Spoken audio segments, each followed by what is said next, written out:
कृष्ण हरे हरे हरे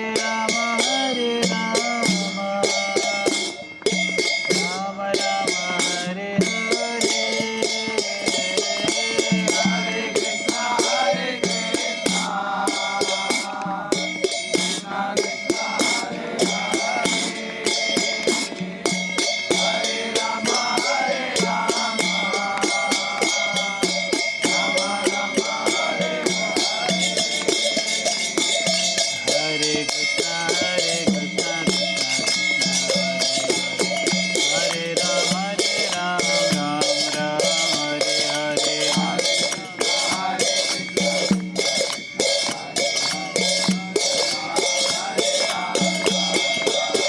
हरे कृष्ण हरे कृष्णा कृष्णा हरे राम राम राम हरे हरे हरे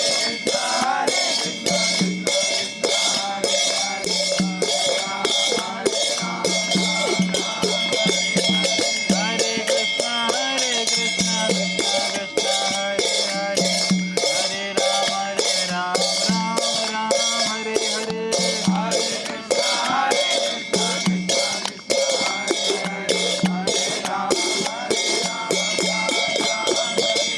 राधा मदन मोहन राधा मदन मोहन राधे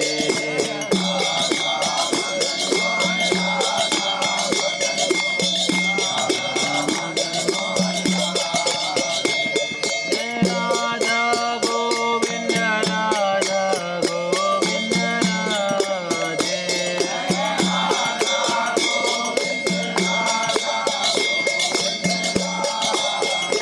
जय राधा गोपीनाथ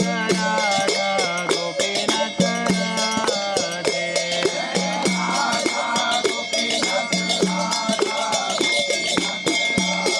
जय राधा श्याम सुंदर राधे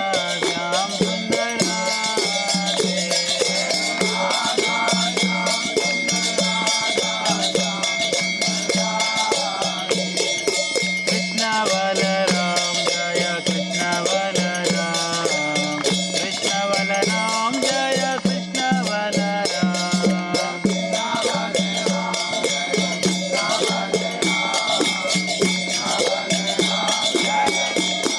जय वृंदावन धाम जय वृंदावन धाम जय वृंदावन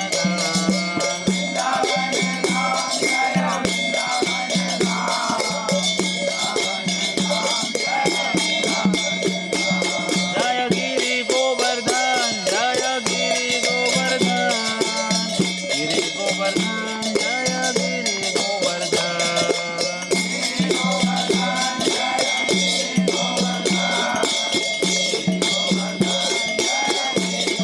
जय गौरनिताय जय गौरनिताय जय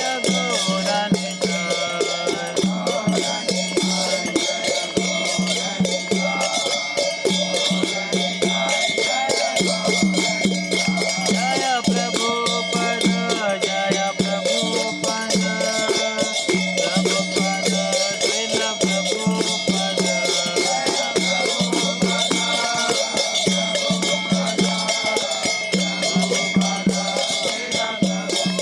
जय गौर हरि बोल हरि बोल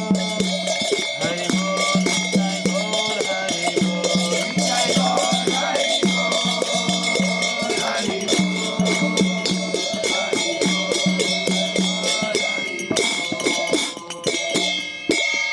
कलयुग पावन युग धर्म हरिनाम संकीर्तन की जय श्रील प्रभुपाद की जय निताय गौर प्रेमानंदे हरे कृष्णा ओम नमो भगवते वासुदेवाय ओम नमो भगवते वासुदेवाय ओम नमो भगवते वासुदेवाय ओम नमो भगवते वासुदेवाय ओम नमो भगवते वासुदेवाय ओम नमो भगवते वासुदेवाय सभी लोग मेरे पीछे मंत्र ध्यान से बोलिएगा ना। श्री चैतन्य मनोभीष्टम्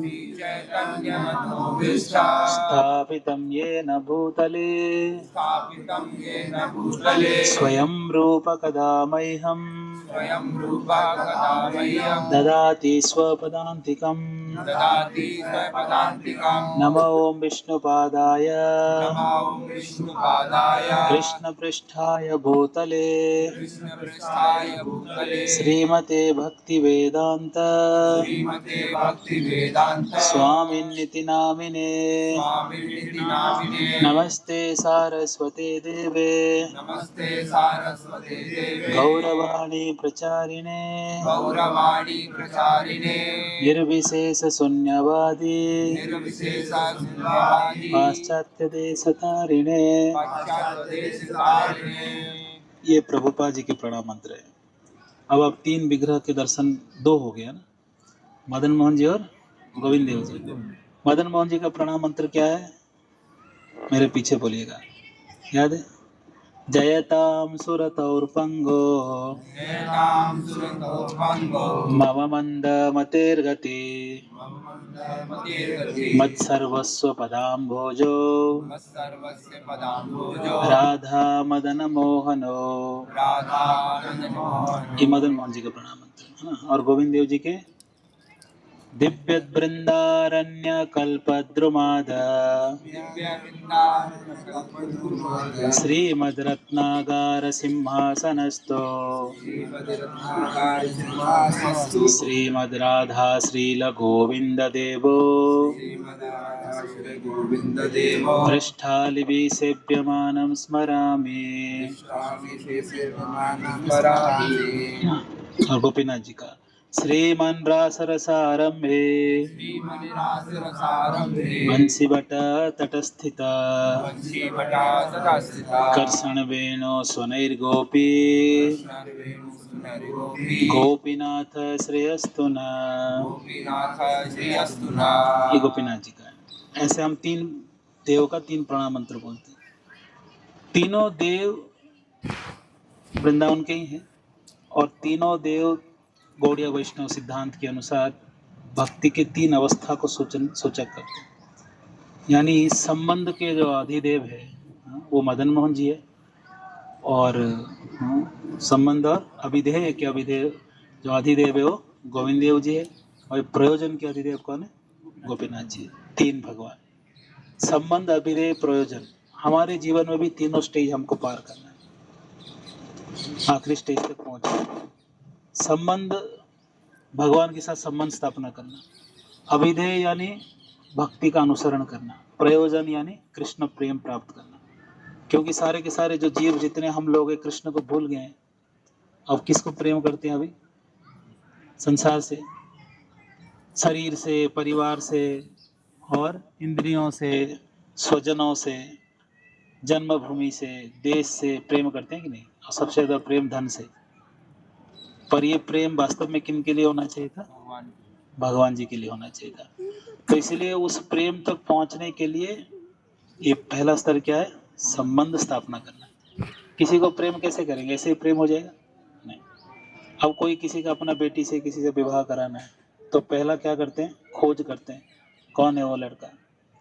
खोजना, जानना, ये समझना कि वो लड़का कौन है, पहले समझना पड़ेगा। जानने के बाद फिर क्या करते हैं? फिर संबंध स्थापना करते हैं और विवाह हो जाता है। विवाह होने के बाद संबंध हो गया, जानकारी हो गया कौन है, क्या करता है, इसका आदतें क्या है, कितना कमाता है, कौन से गोत्र से, कौन से खानदान से, सब जानकारी लेते कि नहीं? ये जानकारी लेना, इसको संबंध कहते हैं। जानकारी लेने के बाद विवाह हो गया। विवाह होकर जो अभी कन्या आपकी पुत्री पत्नी बन गई उसकी, अब वो सेवा करती है, उस सेवा को कहते हैं अभिधेय। सेवा को क्या कहते हैं? अभिधेय। सेवा करते करते जब उसको प्रेम हो जाता है, पति से प्रेम हो जाता है कि नहीं? कितना प्रेम होता है? बचपन से जिन माता पिता के साथ रहती थी, अगर 1 साल, शादी के 1 साल बाद भी आप देखो घर आई होगी और माता पिता का, सोचिए दामाद का बुराई की, तो कई बार बोल देती है कि मेरे पति का बुराई मेरे सामने मत करो, आपको ज़्यादा तकलीफ है, आपके घर में हम नहीं आएंगे। कहते हैं कि नहीं? इतना प्रेम हो जाता है ना 1 साल में। क्यों हो गया? पहले संबंध स्थापना किए, फिर सेवा की। तो भगवान के साथ भी संबंध स्थापना करना बहुत जरूरी है। पहले जानना है भगवान कौन है। भगवान कौन है? कहने के लिए तो कहते हैं सब भगवान है, 33 करोड़ भगवान है, देवता है, पर भगवान एक ही है, वो ठाकुर जी है। ठाकुर जी शब्द बोलते ही कौन याद आते? कृष्ण ही याद आए, वही ठाकुर है। बाकी सब सेवक है, बाकी सब सेवक है। ब्रह्मलोक से लेकर नीचे यमलोक तक सब कौन है? सेवक है। ब्रह्मा जी सेवक है, महादेव जी सेवक है, गणेश जी सेवक है, कार्तिकेय सेवक है, दुर्गा जी सेवक है। ऐसा कोई देवता है जो सेवा नहीं करते? सेवा करना पड़ेगा, नहीं करेंगे तो समस्या हो जाएगा। इसलिए सब मजबूर है, सेवा करना ही पड़ेगा, क्योंकि हम सब भगवान के हैं, वही तो हमको शक्ति दिए है। पर हमारे मूल भगवान कौन है? कृष्ण। हम लोग को प्रेम करना है, किन से करना है? कृष्ण से करना है। इसलिए कृष्ण के बारे में समझना बहुत जरूरी है। भगवान कौन है वो समझने जब हम समझते हैं, पहले पढ़ते हैं, सुनते हैं, कथा सुनते हैं, जप करते हैं, समझने के प्रयास करते हैं, उस प्रयास के दौरान साधकों के जीवन में देखा जाता है बहुत सारे अनर्थ उत्पन्न होते हैं। उत्पन्न तो क्या है, पर वो ज्यादा उसका प्रभाव बढ़ जाता है। और सबसे बड़ा अनर्थ क्या है? काम। काम वासना है ना, इंद्र तृप्ति की इच्छा इतना ज्यादा प्रबल हो जाता है। तो मदन मोहन जी को प्रार्थना करना चाहिए कि हे मदन मोहन जी, जो आप मदन यानी कामदेव को भी आप परास्त कर दिए, आप कृपा करके हमारे काम वासना को शांत करिए, ताकि हम आपके साथ संबंध स्थापना कर पाए। हमारा ये काम के वजह से ही तो आपसे दूर है। भौतिक दुनिया में भोग के लिए तो मुड़ गए हैं। जिस दिन भोग वासना खत्म हो जाएगा, वो कौन बच गए? कृष्ण ही तो बच जाते हैं। इसलिए मदन मोहन जी को प्रार्थना करना चाहिए कि आप कृपा करके हमको, हमारा जो सांसारिक मोह है उसको नष्ट करके आपकी ओर प्रेम उत्पन्न करिए। और अभिधेय यानी साधना भक्ति करना। साधना भक्ति क्या करना है? श्रवणम, कीर्तनम, विष्णु स्मरणम, अर्चनम, वंदनम, दास्यम, साख्यम, आत्मनिवेदनम, है कि नहीं? नवदा भक्ति है। तो नवदा भक्ति में सबसे श्रेष्ठ अंग क्या है? श्रवण। सुनना बहुत जरूरी है। जो कथा सुनते हैं वो भक्ति में आगे जाएंगे, जो सुनते नहीं है वो आगे नहीं जाएंगे। सुनेंगे नहीं तो फिर बढ़ेंगे नहीं आगे। इसलिए आप देखते हैं कई लोग, हजारों लोग आते दर्शन करने के लिए, पर यहाँ दर्शन तो करेंगे, फिर घर में जाके फिर से पाप करेंगे, सब पाप करेंगे। शराब पीने वाले भी आते हैं, आपको मिल जाएंगे। तो दर्शन के लिए भी आ रहा है, शराब भी पी रहा है, बदल क्यों नहीं रहा है? क्या मिसिंग है उसके जीवन में? कथा नहीं सुनता है वो। कथा सुनने वाले श्रोताओं को जीवन में आप देखोगे तो देखो वो सब बदले हुए रहेंगे, सब माला झोली के साथ रहेंगे, सारे पाप कर्मों से मुक्त रहेंगे। इसलिए जीवन में परिवर्तन चाहिए तो कथा सुनना पड़ेगा। बच्चे जैसे पढ़ते हैं तो टीचर से सुनते हैं, कि घर में किताब ला के बोलते हैं कि 10th तक कहीं जाने की जरूरत नहीं, घर में पढ़ लो, ऐसा कहते हैं हम? नहीं, जाओ आप टीचर से सुनो। दिन में स्कूल का फुल पूरा स्कूल में नहीं पढ़ पाते, ट्यूशन में भेजते। इसलिए अभिधेय यानी श्रवण करना, कथा सुनना। कथा सुनना, नाम जप करना, ठाकुर जी की पूजा करना, है ना, ये सब चीजें। जैसे अभी दर्शन के लिए आना, ये सब अभिधेय भक्ति के अंग। तो इसमें हमको आगे बढ़ने के लिए किनको प्रार्थना करना है? गोविंद देव जी को। और प्रयोजन यानी प्रेम तत्व क्या है, वो प्रेम सीखना है तो हमको गोपीनाथ जी को प्रार्थना करना है। गोपीनाथ जी है ना, गोपीनाथ श्रेयस्त। ये 3 विग्रह है, तीनों को प्रार्थना करना चाहिए भक्ति में प्रगति करने के लिए। और हम लोग दर्शन करने इसलिए नहीं आते हैं कि केवल देख लिए, पुण्य कमा लिए और चले गए, इसके लिए नहीं आते। हम पुण्य वाले अकाउंट में और एक ऐड करने नहीं आते। हम क्यों आते हैं? भक्ति में और प्रगति करने के लिए, और मन शांत हो जाए, इंद्रिया संयमित हो जाए और भगवान की ओर और ज्यादा झुकाव बढ़ जाए। इसी के लिए आते हैं। यहाँ इसलिए नहीं आए कि कुछ लाभ हो जाए, कुछ प्रॉफिट हो जाए व्यापार में, घर में, तबीयत ठीक हो जाए, इसके लिए नहीं आए। भौतिक कामना के लिए नहीं आए। शरीर नष्ट हो जाए चलेगा, मृत्यु भी आ जाए तो कोई दिक्कत नहीं है, पर क्या चाहिए हमको? कृष्ण भक्ति चाहिए। ये मूलभूत सिद्धांत है, इसको हमको कभी भूलना नहीं चाहिए। तो भक्ति के अंगों को पालन करना आवश्यक है। आप लोग को 5 अंग बताऊंगा, पालन करेंगे? बंसल जी करेंगे? 5 अंग। देखिए, तीर्थ स्थान आते हैं तो तीर्थ स्थान का नियम पता है क्या है? तीर्थ यात्रा करते हैं तो उसका पहला नियम है, तीर्थ स्थान में कुछ ना कुछ त्याग के जाना पड़ता है, नहीं तो तीर्थ यात्रा सफल नहीं होता। पता है कि नहीं आप लोग को? हाँ, ये नियम है। तीर्थ स्थान आते ही भगवान का दर्शन तो करना है, कुछ ना कुछ त्याग के ही कहना चाहिए। बोलते ऐसा कहाँ देखें? देखो आप कहीं भी धाम में जाओ, लोग मुंडन करा के आते हैं। तिरुपति जाते हैं, कहीं भी जाओ, सीमांचल जाते हैं, कहीं भी मुंडन कराते हैं। मुंडन की विधि क्यों है? क्योंकि त्याग के आते हैं। हमको कोई आसक्ति नहीं बाल से, सब त्याग दिए। ये कारण है, त्यागना जरूरी है। या तो कोई ना कोई एक इच्छा को त्याग दो कि हम ये त्याग कर जा रहे हैं, या तो कोई ना कोई संकल्प ले लो कि हम कल से ये करेंगे, उसको भी त्याग कहते हैं। जैसे बाल मुंडन करने के पीछे एक और कारण है, बहुत स्पेशल कारण है। कारण ये है, धाम में आते ही शरीर में जितने पाप है वो पाप शरीर में रहते नहीं, वो टिक नहीं पाते। ठाकुर जी का दर्शन किए, धाम में आ गए तो शरीर में कैसे टिकेंगे? वो सब जाके बालों में रहते हैं, क्योंकि बाल शरीर का अंग है भी और नहीं भी है। इसको काटेंगे तो दर्द नहीं होता, इसमें ब्लड फ्लो नहीं होता, इसमें वो सेंस ऑफ टच नहीं होता है। तो इसीलिए सारा पाप कहाँ जाता है? बाल में। तो इसलिए क्या करो, धाम में जाओ और बाल निकाल दो, सारा पाप वहीं छोड़ दो। ये कारण है। पर धाम में कुछ ना कुछ संकल्प लेना चाहिए। 5 चीज अपने जीवन में अपनाइए, सही में जीवन में एक अलग आनंद और सुख मिलेगा। आज आनंद आया कि नहीं आप लोग को दर्शन करके? आनंद आया? कल से ज्यादा आनंद आया? बाकी नॉर्मल दिनों से आज स्पेशल आनंद आया कि नहीं? आप भक्ति करेंगे रोज ये आनंद आएगा। ये हमारे जो भक्त लोग माला जप करते हैं डेली डेली, उनको आनंद है। हर रोज उनके लिए उत्सव है, आनंद ही आनंद है। और ये आनंद बढ़ रहा है, रोज बढ़ रहा है कि नहीं? कितना बढ़ रहा है? कैलाश जी भक्ति करते हैं, बढ़ रहा है आनंद। हाँ, पढ़ाई करते हुए देखो ये कितना आनंद ले रहे हैं। ये व्यापार करते हुए माला करते हैं, कितना आनंद ले रहे हैं। हाँ, ये पढ़ाई करते हुए बीटेक कर रहे हैं, माला कर रहे हैं, कितना आनंद ले रहे हैं। वो तो केवल कॉलेज जाते हैं, बाकी समय मेरे पास रहते हैं। कॉलेज हो गया, घर पास में, ये माता पिता को मिलते हुए मेरे पास आ जाते हैं। इतना आनंद, दिन रात सेवा में लगे। तो 5 अंग बताऊंगा, वो 5 अंग को सीखना चाहिए। पहला अंग है भगवान के नाम जप या नाम कीर्तन। जीवन में नाम जप नाम कीर्तन कभी नहीं छोड़ना चाहिए, किसी भी अवस्था में नाम जप करना चाहिए। मंत्र जप करेंगे, मंत्र में बहुत शक्ति होता है। मंत्र में तो शक्ति होता ही है, साधारण शब्दों में शक्ति होता है कि नहीं शक्ति? अब यहाँ सब लोग मुस्कुरा रहे, हंस रहे हैं, किसी एक को मैं डांट दूं, दुखी हो जाएंगे, चेहरा उतर जाएगा।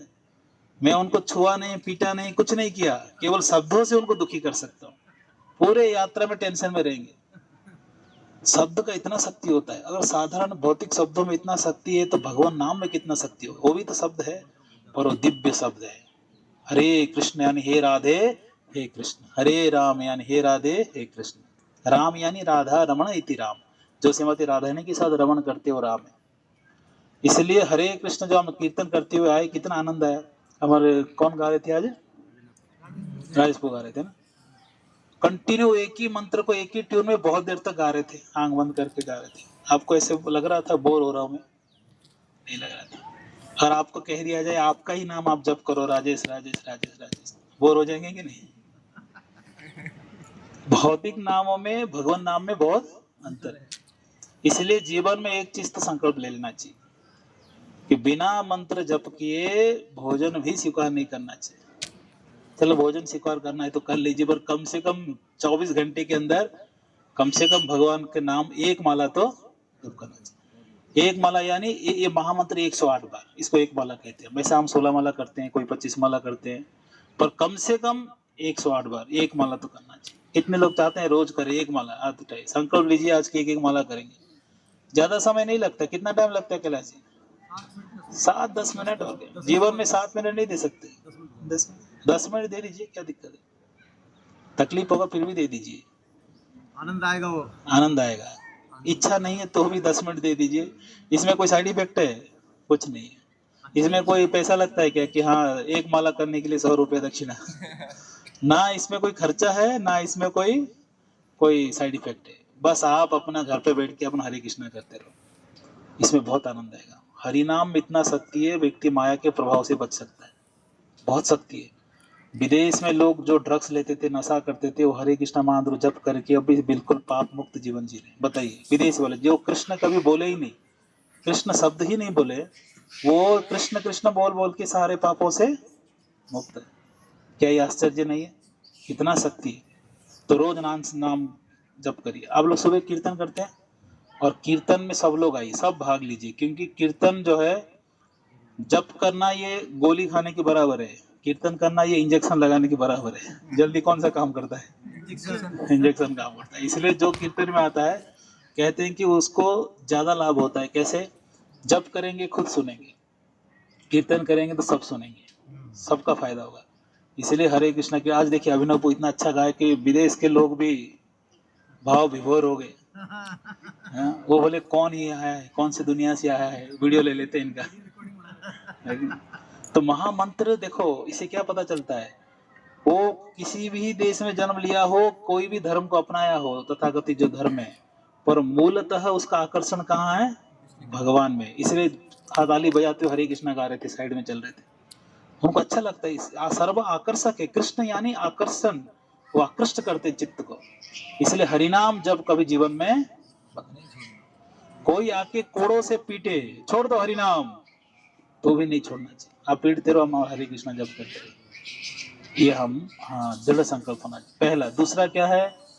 हमेशा भागवत कथा सुनते रहिएगा। जहां जहां सत्संग के अवसर है वहां कथा सुनिए, ये बहुत जरूरी है। इसके महात्म्य हम बताएंगे, आपके कॉलोनी में आके बताएंगे।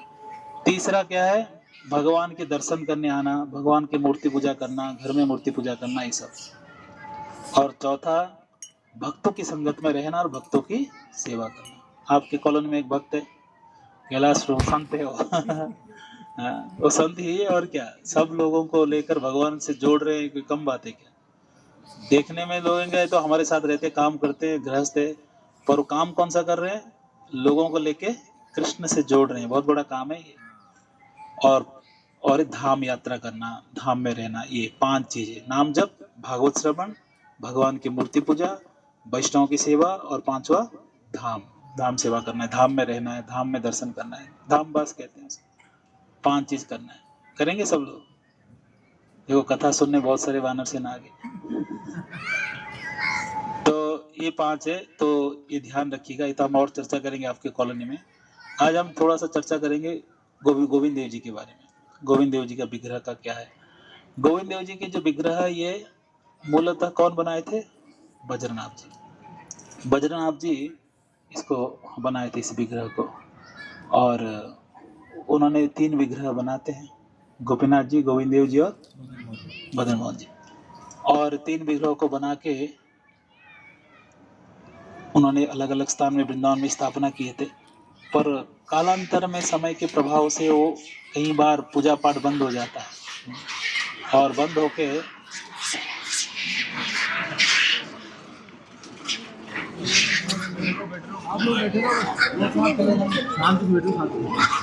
विश्व युद्ध 3 तीसरा चल रहा है।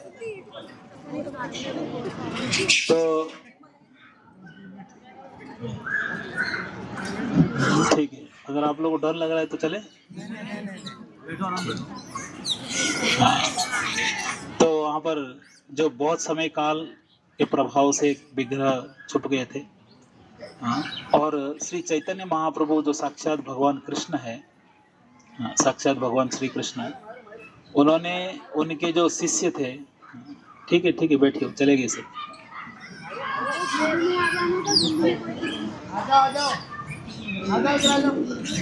इधर उधर मत जाइए, एक जगह बैठ जाइए। ठीक है, आप लोग सुनिए। तो श्री चैतन्य महाप्रभु के डायरेक्ट डिसाइपल्स कौन है? श्रील रूप गोस्वामी, सनातन गोस्वामी। मदन मोहन जी की स्थापना जो की है वो सनातन गोस्वामी, वो भी चैतन्य महाप्रभु के शिष्य थे। और श्रील रूप गोस्वामी भी चैतन्य महाप्रभु के शिष्य है। और रूप गोस्वामी, उनको सेवा दिया गया था रूप सनातन को कि ब्रज में आप लीला स्थलियों को प्रकट करो। अब उनको ये पता था कि गोविंद जी हैं, गोविंद देव जी, पर वो कहाँ है, उनको कहाँ खोजे ये नहीं पता चल रहा। और बहुत खोजे और उनको ब्रज में गोविंद देव जी मिले नहीं। तो बहुत दुखी हो गए कि हम महाप्रभु, हमारे गुरु जी आज्ञा दिए पर हम उनका इच्छा पूरा नहीं कर पाए। यमुना के तट में बैठकर रो रहे थे, और रो रहे थे वहाँ, बहुत व्याकुल होकर रो रहे थे। तो एक बालक आकर वहाँ कहता है, ये गोस्वामी जी महाराज जी क्यों रो रहे हो? तो कहते इसलिए रो रहा हूँ क्योंकि मेरे गुरु जी ने कहे थे कि आप यहाँ ब्रज को, लुप्त ब्रज को वापस प्रकट कराओ। गोविंद देव जी कहाँ है हमको पता ही नहीं चल रहा। तो वो बोलते हैं कि चलो मैं दिखाता हूँ। और वो लेकर गए वहाँ एक गोम टीला करके था। गोम टीला, छोटा सा गोम टीला, छोटा सा टापू जैसा। बोलते हैं कि यहाँ रोज गाय आके दूध देता है, हो सकता है यहाँ वो विग्रह हो। और वो जैसे ही देखे वहाँ गाय दूध देता है रोज करके, फिर वो घूम के देखे तो बच्चा गायब है, तो समझ गए कौन है ये, कृष्ण ही है। तो इसीलिए उन्होंने गांव वालों को बुला के बोले कि यहाँ पर ये गोमती टीला में भगवान जी है। तो जब सब खोद के निकाले तो कौन निकले, गोविंद देव जी निकले। तो गोविंद देव जी को प्रकट करा के रूप गोस्वामी वहाँ पर राजा मान सिंह, देखिए राजस्थान के राजाओं का पूरा सहयोग 100% रहा है ब्रज के मंदिरों को डेवलप करने में। तो राजा मान सिंह ने बिल्कुल लाल पत्थरों से 7 मंजिले का एक मंदिर बनाया, भव्य मंदिर। गोविंद देव जी देखे हैं वृंदावन में मंदिर, ये एक मंजिल आपने देखा होगा, ऐसे कितने थे, 7 मंजिले। हाँ, और इतना इतना बड़ा मतलब मंदिर था कि उस मंदिर के शिखर में ज्योति दीपक जलता था, बहुत बड़ा दीपक। मंदिर इतना बड़ा है तो दीपक कितना बड़ा होगा। और वो दीपक जो है वो अकबर कहाँ से देखता था, दिल्ली से उसको दिखता था अकबर को। बाद में जब औरंगजेब आगरा से देखा कि भैया इतना प्रज्वलित दीप, उसने ईर्षा बस क्या किया, मंदिरों को तोड़ दिया, वो तोड़वा दिया बिल्कुल। बाकी उस टाइम पे राजा मान सिंह मंदिर बनाए थे रूप गोस्वामी की देख रेख में। और उसके बाद जब मंदिर तोड़ रहे थे तो उसके पहले ही भक्तों को पता चल गया कि ये मंदिर ऐसे ऐसे औरंगजेब आया है, तो जानते हैं कई मंदिरों को तोड़ दिया। वो तो पूरा तोड़ने वाला था, पर वहाँ हनुमान जी इतना भयंकर गर्जना किए, इतना भयंकर गर्जना किए, सब डर के भागे। वो हनुमान जी का मूर्ति वहाँ अभी भी है, देखा आपने, हाँ, उसी गली में आपको मिल जाएगा, गोविंद जी की गली में। तो सब भाग गए वहाँ से डर के मारे, नहीं तो पूरा तोड़ने वाले थे। अब वहाँ प्रतिभू विग्रह रखा गया है, तो गोविंद देव जी के विग्रह को पुजारी वहाँ से निकाल के पहले ही ले लिए थे राधा कुंड। तो राधा कुंड में बहुत समय तक रुके, वहाँ से हुआ। फिर बाद में कामा, हाँ, वहाँ पर बहुत समय रखा हुआ। फिर उसके बाद महाराज राम सिंह जो है उनको लेकर आए यहाँ पर, हाँ, जय सिंह जी बनाए यहाँ पर बिठाए, राम सिंह जी लेके आए होंगे, फिर जय सिंह जी बिठाए होंगे यहाँ। जय सिंह जी जयपुर का जब डिजाइन हुआ तब बनाए, तो उन कहाँ बिठा दिए, बिल्कुल यहाँ पर, ताकि उनके महल से सीधा गोविंद जी का दर्शन हो जाए। सेकंड जय सिंह सेकंड जो, तो इसलिए राजस्थान के जो राजा हैं ये गौड़ीय वैष्णव है, गौड़ीय संप्रदाय से दीक्षित भी थे, सब शिक्षा भी लेते थे। तो उन्होंने स्थापना किया है गोविंद देव जी की। इसकी और लीलाएं हैं, कभी और बताऊंगा कि कैसे और भी लीलाएं हुए और कैसे गौड़ीय संप्रदाय प्रामाणिक की इसको स्थापना करने के लिए कैसे आचार्यों को संघर्ष करना पड़ा। और राजा यहाँ मुख्य मंदिर के राजा के रूप में भगवान को बिठा दिया, तो उनको ये स्थापना करने के लिए कि यही भगवान, हाँ, तो कृष्ण ही सर्वोपरि इसको स्थापना करने के लिए हमारे आचार्यगण आके स्थापना किए थे सारे विद्वानों के सामने। ये प्रसंग बाद में बताएंगे। तो ये गोविंद देव जी है। गोपीनाथ जी तो आप जानते हैं, हमारे श्री मधु पंडित जी, उन्होंने बंसी बट के तट में यमुना के रेत में भगवान विग्रह छुपे हुए थे, कृष्ण के विरह में थे, उनको ठाकुर जी दर्शन दिए, प्रभु जी बता रहे थे कहानी। और वो थे गदाधर पंडित के वंशज, मतलब यानी उनके परंपरा से उनके शिष्य थे परमानंद भट्टाचार्य, है ना। और उनके शिष्य कौन थे, श्री मधु पंडित जी। तो मधु पंडित जी गोविंद अपने गोपीनाथ जी को जब प्रकट होते हैं गोपीनाथ जी, और उनका सेवा पूजा करते हैं, और वो कालांतर में वो भी कहाँ पर आ गए, यहीं पर आ गए। तो हमारा सौभाग्य है कि तीनों के तीनों विग्रह कहाँ आ गए, राजस्थान में आ गए। एक आपके गांव के पास आ गए, पड़ोस में, दूर आएंगे नहीं आएंगे इसलिए पड़ोस में आ गए, हिंडौन के भी पास में और गंगापुर के पास में। तो तीनों विग्रह साक्षात भगवान है। और आपके राजस्थान में केवल यही नहीं, हमारे श्रीनाथ जी है, वो भी गोवर्धन में किसी झाड़ियों में छुपे हुए थे, वो निकले। हमारे यहाँ पर सांवरिया सेठ जी हैं, और यहाँ पर चतुर्भुजा चार भुजा नाथ जी हैं। यहाँ पर कितने भगवान के विग्रह हैं। द्वारकाधीश जी हैं, हाँ, तो कांकरोली में तो द्वारकाधीश जी है। तो यहाँ पर भगवान आ गए हैं आपके राजस्थान में। और राजस्थान का राजधानी कौन है, जयपुर। जयपुर का राजा कौन है, गोविंद देव जी। तो हमारे जो गंगापुर है वो किसके अंडर में आता है, गोविंद देव जी के अंडर भी आता है। ओके, वही तो राजा है यहाँ के। तो इसलिए हमको प्रार्थना करना चाहिए कि ठाकुर जी कृपा करके हमारा मन आपके चरण में लगा दीजिए। जब तक जीवित है तब तक हम घर संभालने के लिए, शरीर संभालने के लिए भले ही काम काज करते रहे, पर मन कहाँ लगा रहे, भगवान है। इसलिए बड़े बड़े राजा इतना अच्छा भक्ति करके गए, तो फिर हमको भी उनसे प्रेरणा लेकर भक्ति करना चाहिए। हरे कृष्णा। श्री राधा गोविंद देव भगवान की जय। जय। श्री श्री राधा गोपीनाथ भगवान की जय। जय। श्री राधा मदन मोहन भगवान की जय। जय। श्रील प्रभुपाद की जय। जय। श्री श्री गौर निताय भगवान की जय। जय। निताय गौर प्रेमानंदे हरि हरि। ठीक है, और इसको ऐड करिए। हैं? क्रम तो कई भक्त कहते हैं कि पहले मदन मोहन जी, फिर गोपीनाथ जी, फिर गोविंद देव, पर हम पहले से यही श्रवण करके यही पढ़े हैं कि पहले मदन मोहन जी, फिर गोविंद देव जी, फिर गोपीनाथ जी। उनको बक्षस्थल गोविंद देव जी का है। हाँ, ऐसे कहते हैं, कई संत ऐसे कहते हैं, पर हम जो मूलतः पहले से हम लोग, जैसे संबंध अभिधेय और नहीं वो अलग है, वो तो तीन है ही। पर उसी क्रम में जाएं अगर अपन तो संबंध मदन मोहन जी, हाँ, उसी क्रम में जाएं तो गोविंद देव जी आते ही है, बट मूलतः हम जो पढ़े हैं पहले से, ये गोविंद देव जी के वक्षस्थल और गोपीनाथ जी के मुखमंडल। जैसे मदन मोहन जी के मंदिर के अंदर ना, मतलब वहाँ पे लिखा हुआ है इस चीज़ के बारे में कि जो मतलब परिसर है वो तो मदन मोहन जी है, वक्षस्थल गोपीनाथ जी, वहाँ ऐसे लिखा है। कई संत, मैं भी पिछले बार सुन रहा था गोपीनाथ जी कहते हैं, और हम पढ़े हैं और कि गोविंद देव जी। पर कोई बात नहीं, ऐसा नहीं है कि आप मदन मोहन का चरण देख के आ गए, चेहरा भी देखे कि नहीं देखे, तो यहाँ ऐसा नहीं वक्षस्थल देख के चल जाएंगे। तो पूरा दर्शन तीनों का करिए, एक दिन में करिए, कोई दिक्कत नहीं ना। तीन देव का दर्शन हो गया, और खाली मदन मोहन भी देख ले तो भी पूर्ण दर्शन है, खाली गोविंद जी भी देख ले तो भी पूर्ण दर्शन है, तीनों को देख ले तो भी पूर्ण दर्शन है। जैसे तो आप लोग का यही इच्छा था मदन मोहन गोपीनाथ जी, पहले हम बोले भी गोपीनाथ जी चलो, और आप लोग रिक्शा नहीं देखे अंदर आ गए, तो हम बोले गोविंद देव जी सही आ जाइए दर्शन कर लें, कोई बात नहीं, कोई दिक्कत नहीं है ना। जैसे भगवान की इच्छा। पर एक चीज आप नोटिस किए, एक बात, कि हम मदन मोहन जी की आरती चल रहा था और गोविंद देव जी भी आए, इसलिए भगवान की कृपा है कि आरती के टाइम पे वो पहुंच रहे। ठीक है, चलिए, हरे कृष्णा। श्रील प्रभुपाद की जय।